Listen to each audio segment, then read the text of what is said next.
What if I told you hiccups might be a leftover from when we had gills? You know that weird hic sound? That's your diaphragm suddenly spasming. Basically, your breathing muscle throwing a tantrum. And your vocal cords? They slam shut right after, causing the hic. But why does this random spasm even happen?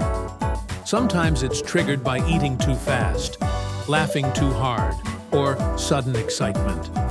But here's the weird part. Some scientists believe hiccups are a leftover reflex from our fishy ancestors.